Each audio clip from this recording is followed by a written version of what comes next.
ఎంపీలు 4-5 మారారు. ఇప్పుడు ఇవాళ తెలుగుదేశం పార్టీ ఇచ్చిన సీట్లలో చాలామంది మీరు గమనిస్తే ఉత్తర భారతీయ జనతా పార్టీ యాక్చువల్గా పార్టీలో ఉండి పనిచేసిన వాళ్ళకంటే ఎన్ఆర్ఐలు కొంతమందికి మంచి వాళ్ళే ఉంటారని దాంట్లో మిగతా పార్టీల వాళ్ళకి వాళ్ళందరికీ సీట్లు ఇస్తున్న నేపథ్యం కనపడుతుంది.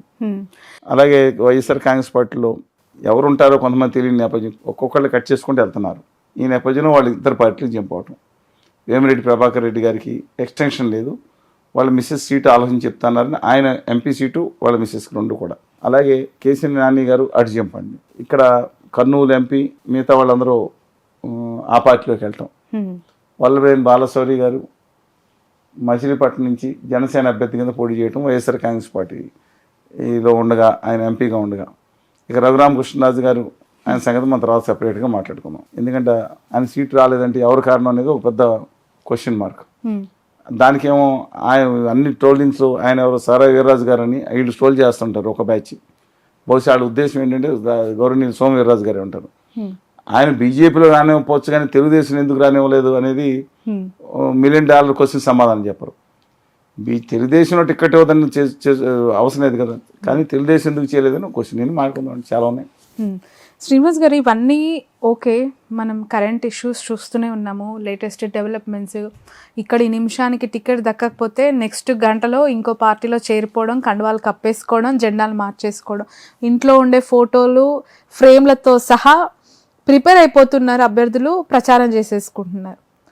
ఇదంతా ఓకే, కానీ ఒక పార్టీ నేత టికెట్ ఇచ్చి గెలిపించుకున్న ఎంపీ అభ్యర్థి రఘురామకృష్ణరాజు సంవత్సరం తిరగకుండానే తిరుగుబావుట ఎగరవేసి పొద్దస్తమానం ఆక్రోశం ఆవేశం వెళ్ళగక్కి చివరికి అఫీషియల్గా బహిష్కృత నేతగా ఎస్టాబ్లిష్ అయ్యి పక్క పార్టీలకి సపోర్ట్ చేసి ఆ పార్టీల అధికారంలోకి రావడానికి కర్త కర్మ క్రియ అంతా పోషించిన వ్యక్తికి జగన్ వల్లే టికెట్ రాలేదు అని అనటం ఎలా అర్థం చేసుకోవాలి? కామెడీగా లేదా, మీకు అనిపించట్లేదా? జగన్ గారు ఆయన టికెట్ ఇప్పిస్తారని అనుకుంటారు ఎవరన్నా? ఆయన జగన్ గారు తెలుగుదేశంలో టికెట్ రాకుండా చేసే సామర్థ్యం జగన్ గారు ఆశ్చర్యకరం ఉంది. ఒకటి మాత్రం స్పష్టం అండి, రఘురామకృష్ణరాజు గారు 1 సంవత్సరం కాదండి, బహుశా గత 3.5 సంవత్సరాల నుంచి ఆయన గట్టిగా ఆయన బాధలు పడ్డారు. ఆయన కాళ్ళు కూడా ఆయన ఒక ఎంపీగా ఉండి ఆయన భౌతిక దాడులు గురయ్యారని చూశారు. ఆయన ఏలులో చిన్న ఫ్రాక్చర్ కూడా అయిందని కాళ్ళ దగ్గర కూడా అని చూపించారు. బహుశా ఎంపీ మీద అంత భౌతిక దాడి జరిగి ఉండదు, ఇట్ ఇస్ సో, నేను జరిగిందని అనుకుంటున్నాను. అలాంటిది ఆయన ఉద్యమం చేశారు, ఏది టీవీలో చాలా గట్టిగా ప్రతిరోజు రచ్చబండ పెట్టి ఉతికి పడేశారు. మిగతా తెలుగుదేశం పార్టీ కూడా నాయకులు మాట్లాడలేని విషయాన్ని రోజు కూడా చొప్పున రచ్చబండ పెట్టి సర్ఫ్ ఎక్సెల్ సూపర్ని పెట్టి ఉతికి ఆరేశారు రాష్ట్రంలో ఉన్న అధికార పక్షాన్ని. సరే, మాలాంటి వాళ్ళు ప్రజల్లో ఉద్యమం చేస్తూ ఉన్నాం, ప్రత్యేక హోదా విభజన హామీలు అన్నాం, అలాగే అక్కడ రావాల్సిన హామీలు, అలాగే విశాఖ ఉక్కు కర్మాగారం దీనికోసం ఎక్కువ దృష్టి పెట్టలేదు. రాష్ట్రంలో రాజకీయ పార్టీ మీద దృష్టి పెట్టారు. పార్లమెంట్ అనేక సమావేశాల్లో నోటీసులు ఇవ్వటం ఆ ప్రయత్నం చేశారు, నేను నాట్ డినైయింగ్ దట్. కానీ ఆశ్చర్యకరం ఏంటంటే ఇవాళ ఆయన సీటు రాపోవటం. బహుశా దానికి 2 కారణాలు ఉంటాయి. ఏ రాజకీయ నాయకుడైనా సరే ఒకటి ఆయన మంచి రిలేషన్స్ మెయింటైన్ చేస్తారు. ఇవాళ నేను కూడా ఆయన మీద తప్పుగా ఒక మాట కూడా మాట్లాడతాం కాదంటే విశ్లేషణ చేయాలి కాబట్టి మీరు అడుగుతున్నారు, కానీ బట్ వ్యక్తిగతంగా అందరితో చాలా బాగుంటారు. ఓన్లీ జగన్ గారు విజయసాయి రెడ్డి గారితో తప్ప ఆ పార్టీ ఎంపీలు కూడా చాలామంది బాగుంటారు ఆయనతో, ఆయన దాంట్లో డౌట్ లేదు. కానీ విచిత్రం ఏంటంటే బహుశా ఆయన విశ్లేషణ చేసుకోవాలి. చాలా కాలం నుంచి ఏ పార్టీ అన్నా అభ్యర్థిని నేనే అని చెప్తా ఉన్నారు. లోకేష్ గారు కూడా పలానా చోట పోటీ చేస్తారని తెలియదు, మా నాన్నగారు లేదా పార్టీ నేను తీసుకుంటుందంటారు. అట్లాంటిది ఆయన ఏ పార్టీ అని అభ్యర్థి నేనే అని చెప్పి సభలో ప్రకటించడం కానీ లేదా ఒక టీవీలో చెప్పడం కానీ ఆ పార్టీ అధ్యక్షులు ఇచ్చి ఉండదు. ఈజ్ హెవీ వెయిట్ అని ఫీల్ అయ్యి ఉంటారు బహుశా, నేను అనుకుంటా ఉన్నాను. అందుకని ఒక కారణం ఏంటి, ఎందుకంటే కళ్యాణ్ బాబు గారు చాలా సన్నిహితుడు ఆయనకి. దీంట్లో పనిలో పని ఇవాళ ఏలూరు పార్లమెంట్ సీట్ అంటే మా ఉమ్మడి పశ్చిమ గోదావరి జిల్లా 2 సీట్లు ఉన్నాయి, ఏలూరు అండ్ నరసాపురం అండి. ఏలూరులో గార్పాటి చౌదరి గారిని ఒక ఆయన తపన్ చౌదరి గారిని చాలా కోట్లు ఖర్చు పెట్టుకుంటే ఆ పార్టీలో తెలుగుదేశం టికెట్ ఇస్తున్నా రాలేదు, ఆయన ఉన్నారు. ఒకవేళ ఆయన గనక సీట్ ఇస్తే నరసాపురం సీటు, ఆయన కనుక బీజేపీ ఇస్తే 2 సీట్లు బీజేపీకి ఒక జిల్లాలో నరసాపురం సీటు. అందుకని బహుశా అక్కడ సీటు రాకుండా తెలుగుదేశానికి ఇప్పించేటట్టు ఈయన ప్రయత్నం చేశారని ఒకళ్ళ ఆరోపణ. అంటే ఆయనకి సీటు రావాలని పురంధేశ్వరి గారు ట్రై చేశారని, ఎందుకంటే ఆయన కమిటెడ్గా ఉన్నారు. నేను పార్టీతో ఉంటా, సీటు రాపాలని దాంట్లో ఉంటా కానీ నేను వేరే పార్టీకి వెళ్ళని చెప్పున్నారంట ఆయన. అందుకని పురంధేశ్వరి గారి మీద కొంతమంది కోపం ఏంటో నాకు అర్థం కాదండి. ఆవిడ ఆ పార్టీ కోసం నిలబడి ఉన్నాను చేశారని ఆయన అన్నారు. సరే అని తెలుగుదేశం పార్టీ అక్కడ సీట్ అనౌన్స్ చేసింది. బీజేపీ ఈయన సీట్ ఇవ్వని అన్నారు. శ్రీనివాసవరం గారు, భూపతిరాజు శ్రీనివాసవరం గారిని ఆ పార్టీకి లాంగ్ స్టాండింగ్గా నిలబడి ఉన్న కార్యకర్త, బీజేపీ కానీ ఆర్ఎస్ఎస్ భావజాలం ఉన్న కానీ వ్యక్తి కానీ ఆయనకి ఇవ్వటం జరిగింది. ఇవాళ బహుశా నాకు ఎప్పటి నుంచో చాలామంది చెప్పేది అంటే రఘురామకృష్ణరాజు గారు అసెంబ్లీకి వెళ్ళి దాన్ని ఏమంటారు, రివెంజ్ పాలిటిక్స్ రివెంజ్ తీసుకోవటానికి ఒక హోంమంత్రిగా అయ్యి మళ్ళీ స్టేషన్ బెత్తాలు అన్ని చూపిస్తారు ఎవరికని ఒక వాదన చాలా కాలం నడిచింది. How far it is true I don't know అండి.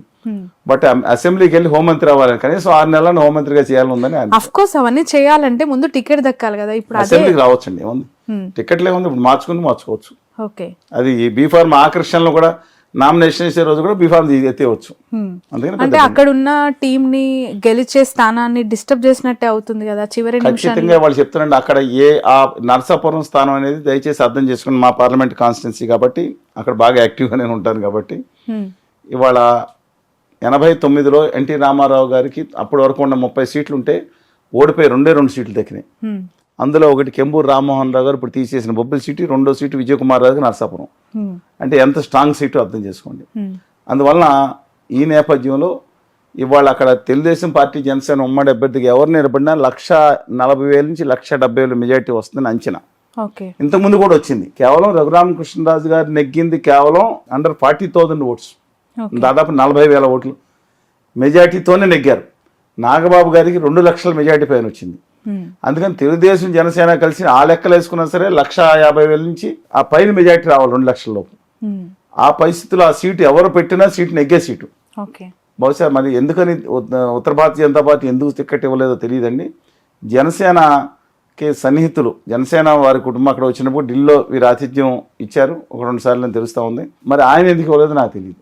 తెలుగుదేశం పార్టీ ఎందుకు ఇవ్వలేదో తెలియదు. కనీసం తెలుగుదేశం పార్టీ కోసం ఆయన భుజాన్ని ఎత్తుకుని పనిచేశారండి. బట్ రఘురామకృష్ణరాజు గారికి టికెట్ రావట్లేదనే సంకేతం కానీ రాదు అనే ఆలోచన కానీ ఈ కూటమి చేసి ఉండదా, లేదంటే తెలిసినా కూడా చంద్రబాబు నాయుడు సైలెంట్ గా 10 రోజుల నుంచి వారికి ఉన్న రిలేషన్స్ అమితం. ఆయన జనరల్ గా అజాశత్రుగానే పేరు ఉందండి ఇద్దరు ముగ్గురితో తప్ప. ఎవరితోనే బాగుంటారు. మీరు ఏ పార్టీ చెప్పండి, బీజేపీ, తెలుగుదేశం, జనసేన, లేదా వైఎస్ఆర్ కాంగ్రెస్ పార్టీ మిగతా నేతల ఎంపీలు అందరితో బాగుంటారండి. అందువలన ఆయనకి గత 7-8 రోజుల నుంచి ఆ విషయం తెలుస్తూ ఉంది. ఏమో మనకి ఇబ్బంది పెడతారేమో అని తెలుస్తూ ఉంది. పిల్లర్ టు పోస్ట్ ఆయన ప్రయత్నిస్తూనే ఉన్నారు. బట్ ఆయన వాళ్ళ వీడియో రిలీజ్ చేశారు. నేను ఓటమి చెందినట్టు, తాత్కాలిక ఓటమి, డెఫినెట్గా నేను జగన్మోహన్ రెడ్డి గారు మీ సంగతి తెలుస్తానని చెప్పి మళ్ళీ ఇచ్చారు. అదే అసలు చాలా వింతగా ఉంది. ఆయన మాట్లాడిన వీడియోలో టికెట్ పొందాల్సిన పార్టీ లేదంటే సపోర్ట్ చేయాల్సిన ఆయన ప్రస్తుతానికి టికెట్ పొందకపోయినా ఇంతకాలం సపోర్ట్ చేసి రచ్చబండల్లో ప్రొటెక్ట్ చేసుకున్న లీడర్స్ ఎవ్వరూ నోరు మెదపని సమయంలో జగన్మోహన్ రెడ్డి గారు అన్యాయం చేశారు, ఆయన అంతు చూస్తాను, ఆయన సంగతి తెలుస్తాను అని చెప్పడం విడ్డూరంగా అనిపిస్తుంది. అంటే వీర్రాజు గారు వల్ల ద్వారా చేశారని అభిప్రాయం నేను బీజేపీకి. కానీ వీర్రాజు గారు చెప్తే, బీజేపీ చెప్తే చంద్రబాబు నాయుడు గారు అంటారా? ఓకే, ఇప్పుడు వినే అవకాశం ఉందండి? I don't think so. Chandrababu Naidu గారు, మోడీ గారు నీ టికెట్లు ఇచ్చుకుంటే ఆయనకి ఎందుకు అబ్జెక్షన్ అంటారని? ఆయన కూడా ఆయన ఆ పార్టీని బూతులు తిట్టి లేదా ఇంకోటి పెట్టి ఆ పార్టీని చెప్పులు పెట్టి కొట్టిన వాళ్ళకి టికెట్లు ఇచ్చినా ఆయన అబ్జెక్షన్ చేయలేదు మోడీ గారు. ఓకే, జగన్పై ఆక్రోశం, జగన్పై ఆవేశంతో రగిలిపోయిన రఘురామకృష్ణరాజు గారు ఈరోజు ఆయనకి టికెట్ రాని పిదప ఆయన ఎంతసేపు ప్రేమని చాటుకున్న వ్యక్తి చంద్రబాబు నాయుడు గారు ఇప్పుడు అనివార్యంగా ప్రొటెక్ట్ చేసుకోవాలి కదా రఘురామ గారిని. చంద్రబాబు గారు ప్రొటెక్ట్ చేసుకుంటారు. 100% టికెట్ ఇచ్చే అవకాశం ఉందంటారు. అయితే ఇంకెక్కడి నుంచి ఇస్తారో ఆలోచించుకోవాలి. మిగతా వాళ్ళు ఎత్తేసి ఇవ్వాలి. లేదంటే కొన్ని వార్తలు వస్తున్నాయి, అయితే విజయనగరం ఎంపీ, లేదు అంటే ఉండి అసెంబ్లీ నియోజకవర్గం నుంచి అని చెప్పి. బహుశా రామరాజు గారిని కన్విన్స్ చేయాల్సిన అవసరం ఉంది. ఎందుకంటే అక్కడ కలవపూడి శివ గారు అనే ఆయన ఉన్నారండి. ఆయన లాస్ట్ టైం పోటీ చేశారు ఎంపీ కింద. చాలా సహృదయమైన వ్యక్తి. ఆయన కజిన్ రామరాజు గారు, ఆ ఇద్దరికి విభేదాలు ఉన్నాయి. అందుకని ఆయన తీసేస్తే చాలు నేను అంటా ఉన్నారు రామరాజు గారిని. రామరాజు గారు కూడా మనం కలిశారు, మొన్న పలుమూరు వెళ్ళినప్పుడు కలవడం జరిగింది. ఆయన కూడా గుడ్ పర్సనాలిటీ. బట్ అక్కడ ఉండిలో ఇచ్చి ఆయనకి అసెంబ్లీలోకి వెళ్ళి ఆయన మళ్ళీ హోంమంత్రి అవుతారో లేదో చూద్దామండి. మళ్ళీ మిగతా దాంకం మీరు వెండి తెర మీద చూడాల్సినట్టు వాళ్ళ మన అసెంబ్లీలో కనుక ఆయన ఒంటిలో పోటీ చేస్తే అవుట్ నిలుపుతారు. సెకండ్ థాటే లేదు, మీరు రాసుకొని పెట్టుకోండి. రఘురామకృష్ణరాజు డెఫినెట్గా ఇంకోటి కూడా, ఎందుకంటే ఈ రాజకీయ నాకు 20% ఓటింగ్ ఉందంటే వీళ్ళకి భయం పుట్టి ఉంటుంది. బట్ మా ప్రాంతంలో ఆయనకి ఒక ఇమేజ్ అయితే వచ్చిందండి. ఓకే, అంటే కొంతమంది విమర్శించవచ్చు, ఆయన రాష్ట్రంలో మాకేం చేయట్లేదు, మా ప్రాంతాన్ని ఏం డెవలప్ చేయలేదు పార్లమెంట్లో ఆయన రాలేదు. ఆయన వస్తే ఆయన చంపేస్తారని భయం, బట్ ఆయనకు వై సెక్యూరిటీ ఇచ్చింది. మోడీ గారి పక్కన వ్యక్తి ఇప్పుడు ఆంధ్రప్రదేశ్ తెలంగాణ ఉద్యమంలో మేము నిజంగా చెప్తున్నాం, ప్రాణాలకి పేదలకి దాడులకి ఎదుర్కొనే తిరిగాం, గట్టిగా నిలబడ్డాం అనేక ఎన్నికల్లో. అప్పుడు సెక్యూరిటీ లేదు, తర్వాత ఇచ్చారు నాకు. ఒక ఎంపీ అభ్యర్థిని ఒక ప్రభుత్వం లేదంటే ఒక నాయకుడు చెడుగా మాట్లాడుతున్నాడు, రచ్చబండల్లో నెగిటివ్ చేస్తున్నాడని చంపేంత పరిస్థితి ఉందంటారా ఆరోపణలు కాకపోతే? మరి ఆయన్ని ఆ రోజు అడ్రస్ రాత్రిపూట తీసుకెళ్ళి కొట్టి ఆ కాళ్ళని వాచిపోయి నేను చూపించడం జరిగింది కదండి. మరి అది ఒక ఎంపీకి జరిగిన ఇది మామూలు విషయం కాదు కదా. కానీ మొన్న కూడా మేము జగన్మోహన్ రెడ్డి గారి ఇంటి మీదకి వెళ్తున్నప్పుడు చాలా మంది చెప్పారు, మిమ్మల్ని అరెస్ట్ చేస్తారు, మిమ్మల్ని కొడతారు, రఘురామకృష్ణ గారు గుర్తు తెచ్చుకోండి. మేము మా హక్కుల కోసం పోరాడుతున్నాం. నాకు వ్యక్తిగత తగాదాలు లేవు, ఆయనతో ఆయన డబ్బులు తగాదాలు ఇంకోటి తగాదాలు లేవు నాకు. ఆయనకు మేము కొట్లాడతాం, అరెస్ట్ అయితే జైల్లో ఉంటాం, తప్పేంటి? నేను జేడి లక్ష్మణ్ గారు వెళ్ళాం, మేము ఉత్తు ఇది చేయలేదండి.